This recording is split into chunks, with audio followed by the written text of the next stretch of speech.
त्याच्यानंतर 4, 5, 6, 7 जून नंतर राज्यामध्ये तो पाऊस थोडा पुढं सरकत जाईल. म्हणजे मुंबई, पुणे, नाशिक, सातारा, सांगली, सोलापूर, नगर, संभाजीनगर, जालना, बीड, परभणी, नांदेड, हिंगोली, लातूर, उस्मानाबाद आणि तसाच तो पाऊस यवतमाळकडे जाणार आहे, म्हणून हा अंदाज लक्षात यायचा.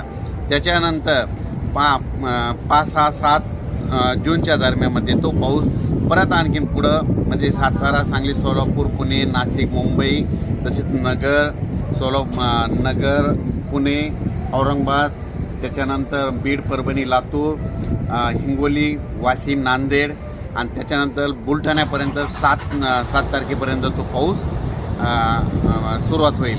त्याच्यानंतर तो पाऊस म्हणजे 7, 8, 9, 10, 11, 12च्या नंतर पूर्व विदर्भ आणि पश्चिम विदर्भाकडे म्हणतात मान्सून पावसाला म्हणतं थोडं उशिरा जाणार आहे, म्हणून हे अंदाज लक्षात घ्यायचा. कारण की पूर्व विदर्भात 7 तारखेच्या नंतर थोडा पाऊस सुरू होणार आहे, म्हणून हे अंदाज लक्षात